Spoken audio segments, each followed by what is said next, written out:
Welcome to stories by Shekhar. और जैसा मैंने प्रॉमिस किया था कि इस वीडियो में बताऊंगा आपको कहानी द मेकिंग ऑफ ताल की। और ये एक ऐसी फिल्म थी जिसे गोविंदा ने रिफ्यूज कर दिया था, जो कि उनके करियर का एक माइलस्टोन साबित हो सकता था। लेकिन गोविंदा ने इस फिल्म को मना कर दिया, जबकि इस फिल्म में काम करने के लिए गोविंदा ने ही सुभाष घई को पहले अप्रोच किया था। तो क्या हुआ था आखिर सुभाष घई और गोविंदा के बीच में कि गोविंदा ने यह फिल्म छोड़ दिया, और कैसे ताल का कॉन्सेप्ट सुभाष घई के दिमाग में आया, उसकी कहानी आज मैं आपको बताता हूँ। देखिए, हुआ यह था कि जब त्रिमूर्ति फ्लॉप हुई थी तो सुभाष घई को लग गया था कि एक एक्शन फिल्मों का जमाना जो है वो जा चुका है और मुझे अब कंटेम्प्रेरी रोमांटिक फिल्म बनाने हैं। उन्होंने परदेश बनाया, परदेश सुपरहिट हो गई। तो एक तरीके का बाउंस बैक था सुभाष घई के लिए कि जो त्रिमूर्ति फ्लॉप हुई थी और जितने लोगों ने मुझे राइट ऑफ कर दिया था कि अब सुभाष घई का मैजिक खत्म हो गया है, तो मैंने परदेश से एक सुपरहिट फिल्म बना करके, ब्लॉकबस्टर बना के मैंने अपने आप को फिर से एक बार प्रूव कर दिया। तो अब मैं दूसरा क्या बनाऊं, अब मैं क्या नया लाऊं जो कि ऑडियंस को पसंद आए। तो ये सब कश्मकश थी उनके दिमाग में कि नया क्या सब्जेक्ट सोचा जाए। रोमांस मैंने कर ही दिया, एक्शन से मैं अपने आप को ऑलरेडी प्रूव कर चुका हूं, तो नया क्या होना चाहिए। तो उस दौर में सुभाष घई ओशो के कैसेट्स बहुत सुनते थे, रजनीश, और उनके जो भी उनकी बातें होती थी, हालांकि वो डिसाइपल नहीं थे विनोद खन्ना की तरह, लेकिन उनकी बातें सुनते थे और समझने की कोशिश करते थे जिंदगी के पहलुओं को। तो उसी दौरान ओशो ने एक बात कही थी, किसी कैसेट में उन्होंने उनकी बात सुनी कि don't fall in love, rise in love. प्यार में गिरने की जरूरत नहीं है, प्यार में उठने की जरूरत है। ये बात सुभाष घई को पसंद आई और उन्होंने सोचा कि इसी कॉन्सेप्ट पे मुझे एक फिल्म बनाना चाहिए। और चूंकि परदेश का म्यूजिक बहुत हिट हो गया था, तो और उन्होंने उसी समय सोचा था कि ये मैं एक जो अगली फिल्म बनाऊंगा वो म्यूजिकल फिल्म होगी। तो उस फिल्म का हीरो जो है वो म्यूजिक ही होगा, कास्ट जो भी हो, लेकिन उस फिल्म के गाने जो है वो ऐसे होने चाहिए जो कि पहले कभी लोगों ने नहीं सुने। और इसी कॉन्सेप्ट को लेकर के ताल को लिखा गया। लिखा किसने? जैसा मैंने पिछले वीडियो में बताया था कि परदेश में बिल्कुल ही फ्रेश टीम सुभाष घई लेकर के आ गए थे। कहानी राइटर सब अलग थे, एडिटर्स अलग थे। लेकिन ताल के लिए एक बार फिर इन्होंने अपने पुराने राइटर सचिन भौमिक को अप्रोच किया और सचिन भौमिक और जावेद सिद्दीकी ने मिलकर के ताल की कहानी लिखी। और आइडिया कुछ ऐसा था कि सरस्वती के भक्त और लक्ष्मी के भक्त जो होते हैं उनके बीच किस तरह का टसल होता है, और उस बीच में एक रोमांटिक लव स्टोरी निकल के आएगी। और ये ब्रीफ था। तो उन लोगों ने इस तरीके से उसकी कहानी लिखी, मानव और मानसी की। और कैसे मानसी एक बार मानव से दूर हो जाती है और फिर वो मानसी जो है वो विक्रांत से मिलती है और एक गांव की लड़की से वो एक पॉपुलर सिंगर बन जाती है। तो इस तरह से कहानी थी। अब जैसा मैंने कहा कि म्यूजिक इस फिल्म का हीरो होना चाहिए था, तो ताल के लिए, क्योंकि जब परदेश से पहले त्रिमूर्ति जब बन रही थी तो सुभाष घई ने एक फिल्म सोचा था शिखर नाम का बनाने का, शाहरुख खान, जैकी श्रॉफ और एक नई लड़की के साथ। तो उस फिल्म के लिए उन्होंने ए आर रहमान को साइन किया था, लेकिन वो फिल्म नहीं बनी और ए आर रहमान फिर बिजी हो गए। तो सुभाष घई नदीम श्रवण के साथ परदेश बनाए, लेकिन उनको ए आर रहमान के साथ काम करने का मन था। और चूंकि उस वक्त ए आर रहमान एक अलग तरीके का म्यूजिक 90s में लेकर के आए थे, उसकी कहानी बड़ी दिलचस्प है। एक्चुअली क्या हुआ कि जब खलनायक ही बन रही थी, नॉट नॉट खलनायक, त्रिमूर्ति जब बन रही थी, तो उस वक्त कहीं एक बार राजस्थान में कहीं सुभाष घई जा रहे थे और उनके ड्राइवर ने रोजा का गाना प्ले किया था। और वो गाना सुन करके सुभाष घई को लगा कि यार इस लड़के में तो बड़ा दम है। और फिर उन्होंने मीटिंग की ए आर रहमान से। और ये तब की बात है जब लक्ष्मीकांत प्यारेलाल ऑलरेडी इनके ट्रस्टेड म्यूजिक कंपोजर थे। तो उस समय फिर बात हुई और फिर शिखर फिल्म के लिए उनको साइन किया गया था, लेकिन फिल्म बंद हो गई तो फिर ए आर रहमान भी अलग हो गए। तो जब ताल बनाने का सोचा सुभाष घई ने, तो फिर सोचा कि एक बार फिर से मुझे ए आर रहमान को अप्रोच करना चाहिए। ए आर रहमान को उन्होंने कॉल किया और बोला कि देखो, ये फिल्म तुम्हारी है, ये मैं जो फिल्म बनाने जा रहा हूँ इसमें हीरो तुम हो और तुम्हारा म्यूजिक है। कास्टिंग मैंने अभी कोई फाइनल नहीं की है, लेकिन क्योंकि इस फिल्म का जो आइडेंटिटी है, जो लोग इस फिल्म को जानेंगे वो तुम्हारी म्यूजिक से ही जानेंगे, तो तुम्हें उस तरह का संगीत बनाना है। ए आर रहमान तो डिलाइटेड थे कि चलो भाई, सुभाष घई के साथ फिर से काम करने का मौका मिल रहा है। लिरिक्स के लिए फिर से आनंद बख्शी को अप्रोच किया गया। अब Anand Bakshi Punjabi, A R Rahman South Indian, अब पंजाबी और तमिलियन मिक्स कैसे ये दोनों मिलकर के एक अच्छा म्यूजिक बनाएंगे, ये बड़ा चैलेंज था। और ऊपर से जो पूरा सेटअप था फिल्म का, जो स्टार्टिंग जो फर्स्ट हाफ आप देखो तो हिमाचल का है और लड़की भी हिमाचली है। और जो ब्रीफ दिया था सुभाष घई ने कि आपको जो लड़की हीरोइन की जो जर्नी है वैसे आपको अपना म्यूजिक इस पूरे फिल्म में बनाना है। तो क्लासिक से लेकर के वेस्टर्न तक आपको जाना है।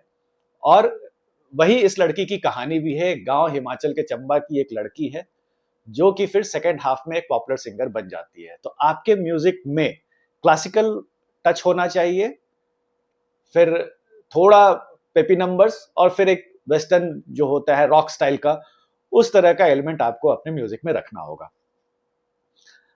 अब चूंकि साउथ इंडियन थे ए आर रहमान, तो उनको हिमाचली फोक सॉन्ग तो समझ में आ नहीं रहा था, लेकिन फिर भी सुभाष घई ने खूब सारे उन्हें हिमाचल फोक सॉन्ग्स के कैसेट्स भेजे कि आप सुनिए, इस तरह का मुझे फील चाहिए आपके गानों में, फर्स्ट हाफ में एटलीस्ट। तो ए आर रहमान सुने। अब ए आर रहमान बहुत अच्छे लिसनर है और उनका जो आइडिया होता है वो बहुत डिफरेंट तरीके का होता है। सबने मिलकर के बहुत मेहनत की, सुखविंदर सिंह को लाया गया। सुखविंदर सिंह उस वक्त छैया छैया के बाद पॉपुलर हो गए थे, तो ताल के जितने भी गाने स्केच जो जिनके बने थे, सब में पहले सुखविंदर सिंह की ही वॉइस थी। बाद में फिर दूसरे दूसरे सिंगर्स को लेकर के उसमें चेंज किया गया, लेकिन है मैक्सिमम गानों में सुखविंदर का कोई ना कोई टच आपको मिल ही जाएगा। जैसे वो जो गाना है नहीं सामने मेरे पास है तू, उसे भी पहले सुखविंदर सिंह ने ही स्केच में गाया था, बाद में उसे हरिहरन ने पूरा गाया, लेकिन वो जो प्रियसी वो जो आलाप है वो सुखविंदर के ही वॉइस को उसमें रिटेन किया गया था। अब जैसा मैंने बताया कि यार रहमान के लिए एक चैलेंज था हिमाचली फोक को अपने म्यूजिक में इम्बाइब करने का। तो बहुत सारे गाने उन्होंने सुने और उसके बाद जो पहला गाना जो उन्होंने कंपोज किया वो ताल से ताल मिला था। और सुभाष घई ने कहा था कि देखिए, बिल्कुल आप नॉर्मल बॉलीवुड कंपोजर की तरह आप इसको मत बनाइएगा, ये सॉन्ग बहुत इंपॉर्टेंट है और इसमें मुझे ए आर रहमान मैजिक चाहिए। और ए आर रहमान ने मुझे मैजिक उनको दिखाया कंपोज करके। अगर आपने सुना है ये गाना, तो स्टार्ट जो होता है वो वाटर ड्रॉपलेट्स की आवाज से स्टार्ट होता है, टप टप टप, और फिर सुखविंदर की आवाज में वो बज रहा है टक तिना तिना तिना तुम तटक दिन तक तिना तिना तिना धूम तटक दिन। और उसके बाद फिर म्यूजिक एक रेंज ऊपर जाकर के और फिर उदित नारायण उसमें और अलका याग्निक उसमें घुसते हैं। तो वो जो मैजिक जो ए आर रहमान ने क्रिएट किया था वो आज भी देखिए टाइमलेस है। वो गाना मतलब मुझे नहीं लगता कि कोई भी ऐसा इंसान होगा जिसे वो गाना ना पसंद हो, और सुपरहिट सॉन्ग था वो ताल का। तो इस तरह से म्यूजिक तो कंपोज हो गया। अब कास्टिंग की बात थी। कास्टिंग के लिए देखिए, क्योंकि ये कहानी मानसी की थी और विक्रांत और मानव की थी, तो उस वक्त हिमालय पुत्र 1997 में रिलीज हुई थी और अक्षय खन्ना नए नए बॉलीवुड में आए थे। विनोद खन्ना से सुभाष घई की दोस्ती थी, तो विनोद खन्ना एक दिन अक्षय खन्ना को लेकर के सुभाष घई के घर गए और बताया कि बेटे ने अभी रिसेंटली बॉलीवुड में डेब्यू किया है और ये अच्छी कहानी खोज रहा है। तो अक्षय खन्ना की आंखों में एक इनोसेंस था और वो देख करके उन्हें अच्छा लगा। तो उन्होंने कहा कि ठीक है, मैं एक कहानी लिख रहा हूँ और मैं इसको कंसिडर करूंगा। फिर जब कहानी ठीक से उसकी प्लॉटिंग हुई, कैरेक्टराइजेशन हो गया, स्क्रीन प्ले वगैरह लिखा गया, तो अक्षय खन्ना को बुलाया गया, सुभाष घई ने बुलाया और उन्हें पूरी कहानी सुनाई। और पूरी कहानी सुनने के बाद, क्योंकि जो अक्षय खन्ना का जो कैरेक्टर है वो एक गॉडली टाइप कैरेक्टर है, उसे गुस्सा नहीं आता, वो बहुत काम कंपोज रहता है और किसी भी सिचुएशन में वो अपना वो टेम्पर लूज नहीं करता। सिर्फ एक सीन है जहां पे वो चिल्ला देता है मानसी और उसके फादर पे, जब वो उसके फादर को थप्पड़ मार देते हैं। वो एक सीन है जहां पे मानव का गुस्सा निकलता है। Otherwise through out the film वो बहुत ही शांत तरीके से और कन्फ्रंट भी करता है तो एक बहुत कंपोज वे में करता है। जैसे आपने वो सीन देखा होगा जब वो ग्लास फेंकते हैं, अक्षय खन्ना 6 ग्लास फेंकते हैं क्योंकि उसके चाचा उन पर चिल्ला देते हैं, तो वो सीन हो गया। या फिर जैसे अगर आप देखो तो जो वो सीन है जहाँ पे आलोकनाथ ऐश्वर्या राय को डांट रहे हैं कि तुम कैसे इतने बड़े घर के लड़के से मिल रही हो, ये वो करके, और फिर फोन आता है और अक्षय खन्ना फोन पे जब उनको पता चलता है कि मानसी को डांटा जा रहा है तो वो बोलते हैं कि मुझे बाबा से बात कराओ। फिर वो आलोकनाथ से फोन पे बात करते हैं और बहुत प्यार से समझाते हैं कि आपको गुस्सा करने की जरूरत नहीं है, मैं जो हूँ इस लड़की से प्यार करता हूँ और आप बिल्कुल भी चिंता नहीं कीजिए। तो वो सारे सीन्स जो थे वो बहुत ही ब्यूटीफुली लिखे गए थे और अक्षय खन्ना ने इसको परफॉर्म भी अच्छा किया था। लेकिन जब इसका नरेशन दिया गया अक्षय खन्ना को, सुभाष घई ने जब दिया, तो अक्षय खन्ना ने पूरा नरेशन सुना और बोला कि सर इसमें मैं कर क्या रहा हूँ। क्योंकि टिपिकल जो बॉलीवुड में हीरोज होते हैं वो हमेशा गुस्सा करते हैं, एक्शन करते हैं, कन्फ्रंट करते हैं, वायलेंटली, अग्रेसिवली अपनी बात को रखते हैं। तो यहाँ पे ये जो लड़का है वो वैसा कुछ है नहीं, ये बड़ा शांत सा है। तो अक्षय खन्ना को लगा कि सर मैं इस फ़िल्म में क्या कर रहा हूँ? मैं तो कुछ भी नहीं कर रहा हूँ, मैं हर जगह प्यार से बात कर रहा हूँ। तो वो जो कैरेक्टर जो सुभाष घई ने सोचा था मानव का, एक गॉड टाइप का कैरेक्टर है, वो अक्षय खन्ना को उस वक़्त समझ नहीं आया। तो उनको उन्होंने एग्ज़ाम्पल दिया कि तुम इस फ़िल्म के महात्मा गांधी हो। इस तरीके से उन्हें समझाया गया और बताया कि देखो इस लड़के में तुम वो बॉलीवुड के हीरो को भूल जाओ कि जिस तरीके का वो होता है, वो एक्शन करता है, गुंडों को मारता है, लड़की के बाप से लड़ता है, वो ऐसा कुछ नहीं है। ये एक बहुत ही शांत स्वभाव का इंसान है और इसे पता है कि अंत में जीत मेरी ही होगी। और वैसा ही होता है जैसा कि फ़िल्म में कहानी में तुमने देखा है कि लड़की तुमको मिलती है। क्योंकि वो सिर्फ़ अपने बिलीफ उसे लगता है कि गॉड उसके अंदर है। वो दूसरे मंदिरों में भगवान को नहीं देखता, वो अपने अंदर ही भगवान देखता है। एक सीन भी है जहाँ पे उसकी और मानसी की कन्वर्सेशन होता है और मानसी जो है वो मंदिर जाना चाहती है और अक्षय खन्ना बोलते हैं कि तुम जाओ, मैं मंदिर नहीं जाता। मेरा विश्वास है कि भगवान मेरे अंदर ही है। तो इस तरीके से अक्षय खन्ना को समझाया। तो बात फिर अक्षय खन्ना को समझ में आई कि अच्छा ये है। और फिर जैसा सुभाष घई ने एक्सप्लेन किया था, अक्षय खन्ना ने परफॉर्मेंस भी बहुत अच्छा दिया। बहुत ही सटल सा परफॉर्मेंस था और इस तरह से अक्षय खन्ना ऑन बोर्ड हुए। क्योंकि वैसे भी सुभाष घई को तो कोई मना नहीं करता था इंडस्ट्री में, इतने बड़े डायरेक्टर थे। अनलेस एंड अंटिल आप गोविंदा हो। तो ये बात सुभाष घई ने अपनी किताब में लिखा भी है। अब गोविंदा की ये फ़िल्म छोड़ने की कहानी कैसी थी? जब इस फ़िल्म के कैरेक्टर को डेवलप कर रहे थे सुभाष घई, अभी विक्रांत का कैरेक्टर पूरी तरह से डेवलप नहीं हुआ था। सुभाष घई को नहीं समझ में आ रहा था कि विक्रांत का कैरेक्टर क्या रखूँ?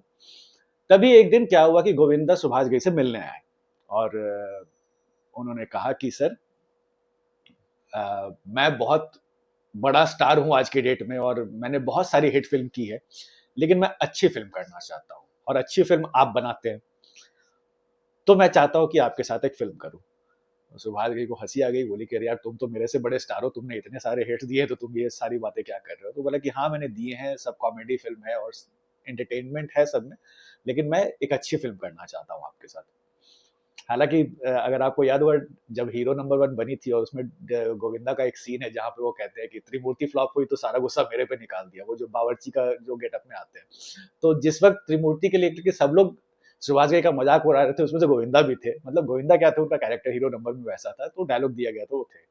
तो ख़ैर उस बात को भूल करके गोविंदा सुभाष घई से मिला और उन्हें बोला कि मुझे एक रोल चाहिए। तो सुभाष घई ने कहा कि ठीक है, अब तुम चूँकि खुद ही मेरे पास आए हो तो मैं सोचता हूँ तुम्हारे बारे में। और विक्रांत को लेकर के सोचा कि विक्रांत का कैरेक्टर गोविंदा से करवाते हैं। एक दिन गोविंदा के घर गए सुभाष घई मिलने और उनके घर पे एक फ़ोटो लगा हुआ था दीवाल पे और उसमें गोविंदा जो है वो डांस करते हुए क्लासिकल डांस के पोज़ में थे और कैमरा जो शॉट था वो ऊपर से लिया हुआ था और गोविंदा की आँखें ऐसी थी जो एक्सप्रेशन जो चाहिए होता है वो एक्सप्रेशन देख कर के सुभाष घई काफ़ी इम्प्रेस हुए। तो गोविंदा के घर में उनकी माँ थी तो उन्होंने सुभाष घई को बताया कि ये मेरा जो बेटा है वो ट्रेन्ड क्लासिकल डांसर है। तो सुभाष घई का वो जो भी कन्फ्यूज़न था वो दूर हो गया। उन्होंने सोचा कि जो विक्रांत का जो कैरेक्टर है उससे मैं एक पॉपुलर डांसर रखूँगा और वही है जो कि मानसी को फिर सेकंड हाफ में जब मानसी उससे मिलती है और मानसी की पूरी ज़िंदगी वो सँवारता है। लेकिन चूँकि लास्ट में मानसी को जाना है मानव के पास, तो एक तांडव सोचा था क्लाइमैक्स में सुभाष घई ने कि मैं गुस्से में जो शिव तांडव जो होता है उस तरीके से मैं गोविंदा से कराऊँगा क्योंकि ये ट्रेन्ड क्लासिकल डांसर है तो ये परफ़ॉर्म कर सकता है और वो फ़ोटो में जो एक्सप्रेशन जो सुभाष घई ने देखा था, बिल्कुल वैसा ही एक्सप्रेशन उन्हें गोविंदा से चाहिए था। तो गोविंदा का कैरेक्टर पूरा उस तरीके से सुभाष घई ने डेवलप किया और क्लाइमैक्स भी ऐसा किया कि क्लाइमैक्स में गोविंदा का बहुत ही गुस्से वाला तांडव था। जैसा आपने देखा होगा कि जैसे लम्हे में एक श्रीदेवी का वो है म्यूजिकल परफॉर्मेंस है सेकंड हाफ में। तो उसी तरीके का गुस्सा दिखाने के लिए वो तांडव करते हैं गोविंदा और फिर लास्ट में बोलते हैं कि जाओ मानव के पास। कुछ इस तरीके से उस सीन को उन्होंने सोचा था और वो उस फ़िल्म का सुभाष घई के हिसाब से हाइलाइट होता है। तो ये पूरी कहानी फिर विक्रांत के कैरेक्टर को गोविंदा को समझाया सुभाष घई ने। तो गोविंदा ने पूरी कहानी सुनी और बोला अच्छा है, अच्छा है। लेकिन थोड़ा कुछ डाउट था। तो सुभाष घई ने बोला कि क्या बात है बताओ तुम अगर कुछ सजेशन देना चाहते हो तो दे सकते हो। तो सुभाष घई ने बोला तो गोविंदा ने कहा कि मैं कल आता हूँ आपसे मिलने। दूसरे दिन फिर गोविंदा आए और बोला कि सर एक चीज़ बताइए इस फ़िल्म में ऐसा लग रहा है कि आप मेरे को आपने as a character artist use किया है, एज अ कैरेक्टर एक्टर। तो सुभाष को समझ नहीं आया कि कैरेक्टर एक्टर का मतलब क्या होता है तुम्हारे हिसाब से। बोला कि इसमें देखिए मैं एक बहुत बड़ा स्टार हूँ, लेकिन इसमें जो लड़की है मैं लड़की को बोल देता हूँ तुम चली जाओ, तो हीरोइन जो है तो वो जो मुझे तो मिल नहीं रही है, और फिल्म में जो हीरो होता है हीरो को तो हीरोइन मिलनी चाहिए। अब ये बात सुभाष घई को थोड़ी अटपटी सी लगी, तो उन्होंने बोला कि तुम ऐसा मानते हो क्या कि जिसको हीरोइन मिलती है वही हीरो होता है? तो गोविंदा ने कहा कि हाँ, ऐसा ही है, फिल्मों में तो ऐसा ही होता है। तो उन्होंने बहुत सारे एग्जाम्पल्स दिए कि कभी हाँ कभी ना में देखो शाहरुख खान हीरो है, लड़की तो उसे नहीं मिल रही है, या फिर अगर आप देखो चांदनी में विनोद खन्ना का जो कैरेक्टर है, बहुत सारे एग्जाम्पल्स दिए। लेकिन गोविंदा थोड़े कन्विंस नहीं थे। उनका था कि हीरोइन जो है वो विक्रांत को ही मिलनी चाहिए, क्योंकि विक्रांत तो अच्छा इंसान है, उसने मानसी के जिंदगी को संवार दिया है, तो वो वापस मानव के पास क्यों जा रही है। तो वो कह रहे थे कि आप प्लीज इसके एंडिंग को चेंज कर दीजिए। सुभाष जी ने कहा कि नहीं, एंडिंग वेंडिंग चेंज नहीं होगा, कहानी तो ऐसी ही है, और तुम विश्वास रखो ये बहुत अच्छा कैरेक्टर है और तुम निभा भी पाओगे इसे। तो गोविंदा के साथ उनके भाई कीर्ति कुमार थे, वो भी आए थे, और एक दो लोग थे, तो सबसे बात हुई। कोई कह रहा है कि कहानी बहुत अच्छी है, तुम वो करनी चाहिए। कोई कह रहा है कि सुभाष घई तो लेजेंड है, आप बिल्कुल कर दो। फिर कोई कह रहा है कि तेरे फैंस क्या सोचेंगे, हीरोइन तुझे नहीं मिल रही है, और एक तो तू इतना अच्छी कॉमेडी करता है, फिर इसमें तू इतना सीरियस रोल करेगा। तो कुछ ने कहा कि देख लो तुम। तो ये सब जो डिस्कशन सुभाष घई के सामने ही हो रहा था, तो सुभाष घई ने कहा कि गोविंदा एक काम करो, उनका गोविंद आहूजा नाम था, कि गोविंद जी आप एक काम कीजिए, आप ये फिल्म मत कीजिए, क्योंकि अगर आपको डाउट है, अगर आप स्केप्टिकल हैं, तो फिर आप पूरी श्रद्धा से इस फिल्म में आप काम नहीं करोगे, और जो कैरेक्टर विक्रांत का है उसमें पूरी श्रद्धा चाहिए। तो गोविंदा ने पूछा कि अगर मैं नहीं करूंगा तो आपको बुरा तो नहीं लगेगा, क्योंकि मैं ही आया था आपके पास काम मांगने के लिए। सुभाष घई ने कहा कि मैं मुझे बिल्कुल बुरा नहीं लगेगा, लेकिन मेरी फिल्म बुरी नहीं बननी चाहिए। तो आप देख लो, अगर आपको नहीं करना आप बिल्कुल मत करो, कोई प्रॉब्लम नहीं है। तो फिर इस तरीके से सुभाष जी ने कहा कि आगे जरूर कोई प्रोजेक्ट होगा जिसमें हम लोग फिर से साथ काम करेंगे, लेकिन ये फिल्म आप छोड़ दीजिए। तो इस तरह से गोविंदा ताल से अलग हो गए। और मतलब एक एक जो बाद में जिन्होंने किया अनिल कपूर ने, उन्हें तो इस फिल्म के लिए फिल्म फेयर अवार्ड भी मिला था। अब गोविंदा आउट हो गए तो विक्रांत का जो कैरेक्टर है उसको पूरे दूसरे तरीके से लिखना पड़ा, क्योंकि विक्रांत को एज अ डांसर सोचा था सुभाष घई ने, कि ट्रेन डांसर है, और वो और उसी तरह से फिर वो मानसी को भी उस तरह से डांस करवाते। लेकिन अब ये पूरा डांस का तो एंगल ही चला गया, क्योंकि उन्हें गोविंदा के लेवल का डांसर मिल नहीं रहा था जो कि इस किरदार के साथ जस्टिस कर सके। तो फिर इस कैरेक्टर को पूरा रीराइट करना पड़ा, और इसे डांसर से म्यूजिक कंडक्टर बनाया गया। जो अनिल कपूर है ना, वो पॉपुलर फोक सॉन्ग्स को रिमिक्स करके रिलीज करते हैं, विक्रांत कपूर का जो कैरेक्टर है। तो जब गोविंदा चले गए तो सुभाष घई ने फिर अनिल कपूर को कॉल किया कि देख, गोविंदा को मैंने सोचा था, वो नहीं कर रहा है, तो अब तुम करो। तो अनिल कपूर हंसने लगे कि हमेशा आप मेरे को, जब सब नकार देता है फिल्म तभी आप आते हो, त्रिमूर्ति में भी संजय दत्त चले गए जेल तो आपने मुझे बुलाया, आप मुझे स्टेपनी की तरह यूज करते हो। सुभाष जी ने कहा कि सवाल जवाब मत करो, करो कि नहीं करो सीधे बताओ, क्योंकि मेरे पास टाइम नहीं है। तो अनिल कपूर ने बोला कि अरे कभी ऐसा हुआ है कि आपने कुछ बोला मैंने ना किया हो, तो मैं करूंगा। अब उनको बहुत ज्यादा कैरेक्टर एक्सप्लेन करने का टाइम भी नहीं था, तो सुभाष जी ने कहा कि बस तुम सेट पे आओ और जैसा जैसा मैं बता रहा हूँ बस वैसे वैसे करते रहो, बहुत ज्यादा उसमें दिमाग नहीं लगाने की जरूरत है। तो सुभाष घई के डायरेक्शन पे ही अनिल कपूर पूरा उस कैरेक्टर को निभाते गए जिस तरीके से सुभाष घई ने बोला। लेकिन सुभाष घई को लगा कि जो चीज गोविंदा कर सकते थे उस कहानी के साथ, वो आया नहीं, क्योंकि वो कहानी फिर और थोड़ी अलग हो जाती अगर गोविंदा ट्रेन डांसर जो है अगर वो इस फिल्म में होते तो। खैर, लेकिन किस्मत थी, वो नहीं हुई। तो अनिल कपूर आ गए और अनिल कपूर विक्रांत बने। अब मानसी जो है लड़की, जो उसके लिए क्या लिया जाए।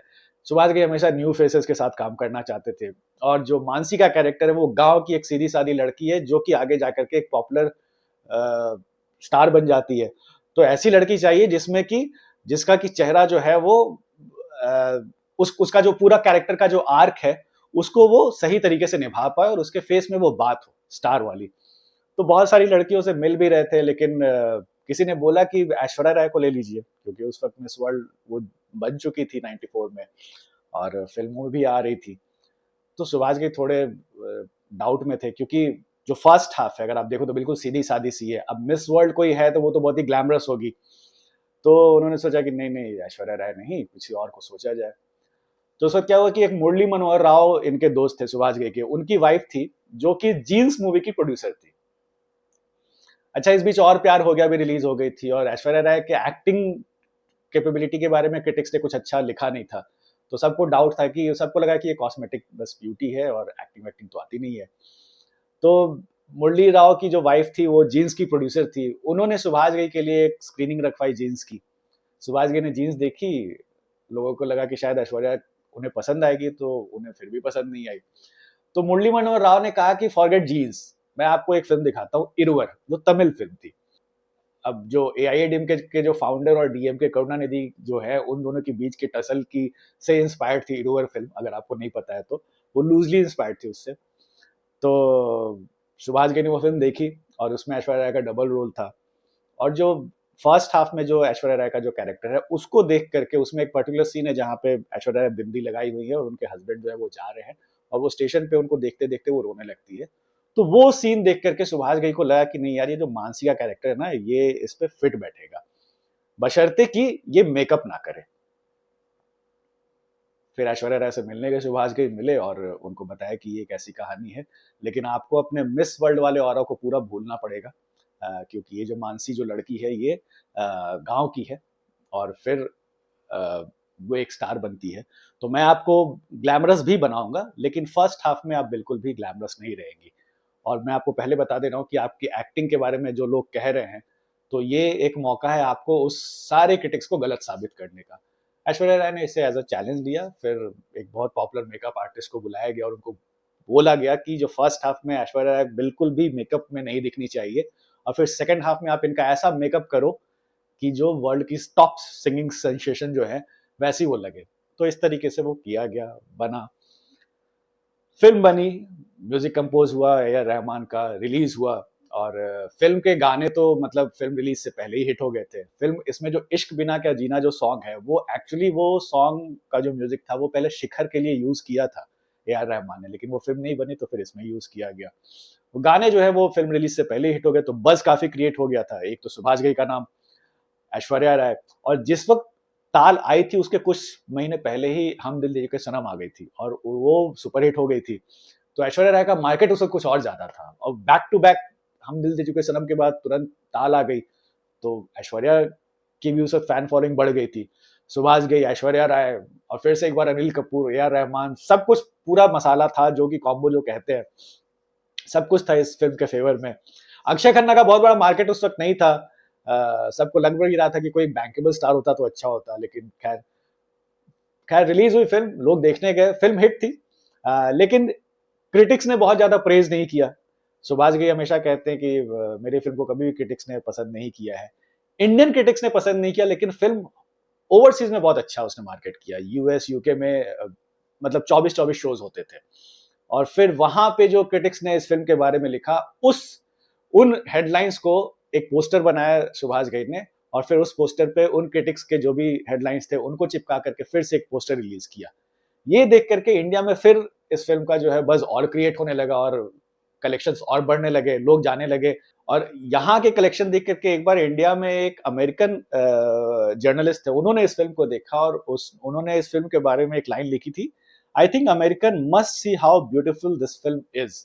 मतलब कोई यूएस का जर्नलिस्ट अगर ये कह रहा है कि अमेरिकन लोग को देखना चाहिए कि ये फिल्म कितनी सुंदर है, तो वो एक बड़ा अचीवमेंट होता है। फिर ये बात थोड़ी मार्केट में भी फैली, और उसके बाद फिर धीरे धीरे और ज्यादा बज होने लगा, और फिल्म जो है वो ज्यादा दिन तक चली, और फिर ताल जो है वो सुपर हिट हो ही गई। तो उस साल जो दो बड़ी फिल्म थी, 1999 में ये फिल्म रिलीज हुई थी, और जो सबसे बड़ी दो फिल्में थी वो ऐश्वर्या राय की थी, एक हम दिल दे चुके सनम और एक ताल। और फिर से एक बार सुभाष घई ने अपने क्रिटिक्स को रॉन्ग प्रूव किया। लेकिन फिर क्या हुआ कि ताल के बाद सुभाष घई का वो जो मैजिक था वो धीरे धीरे फेड आउट होने लगा। उसके बाद उन्होंने जितनी भी फिल्में बनाई, चाहे वो 2001 में यादें हो या किसना हो, ब्लैक एंड व्हाइट ने थोड़ा बहुत बिजनेस कर लिया था, फिर कांची हो, युवराज हो, सारी की सारी धीरे धीरे फ्लॉप होने लगी। हालांकि इसके पीछे वजह क्या थी, बहुत अलग अलग वजह थी, उसको मैं एक एनालाइज करके एक छोटा सा वीडियो बनाऊंगा नेक्स्ट एपिसोड में। क्योंकि बहुत लोगों ने बोला भी है कि आखिर ऐसा क्या हुआ था सर कि ताल के बाद उनकी कोई भी फिल्म नहीं चली। तो मैं इन सब को कोलैब करके, पूरे कंबाइन करके मैं एक वीडियो बना दूंगा, जिसमें मैं बता दूंगा कि आखिर क्या हुआ था सुभाष घई के साथ आफ्टर ताल। तो ये थी कहानी ताल के मेकिंग की। अब आते हैं क्विज पे। पिछले वीडियो में मैंने जो डायलॉग बोला था कि भगवान तो हो नहीं सकते, इंसान तो लगते नहीं और शैतानों से मैं नहीं डरता। तो ये डायलॉग है फ़िल्म कुर्बानी का और सब लोगों ने सही जवाब दिया। मतलब मैं तो एकदम हैरान रहता हूँ यार, आप लोग भी कितने बड़े बॉलीवुड फ़िल्म के फ़ैन हो। मतलब कभी गलत जवाब नहीं देते, जो भी देता है सब सही जवाब देते हैं और वो वाक़ई में वो फ़िरोज़ खान का डायलॉग है, वो अमरीश पुरी के साथ जो पार्किंग लॉट में जो सीन होता है उसमें। कमिंग टू आज का क्विज़, आज की जो डायलॉग है वो कुछ ऐसे है। एक गोली डाली, 5 घर खाली, यूँ लगा ली और गोली चला ली। जो जीता वो ज़िंदा, जो हारा वो मुर्दा। अब बताइए ये किस फ़िल्म का डायलॉग है? मिलते हैं नेक्स्ट एपिसोड में। Thanks for watching.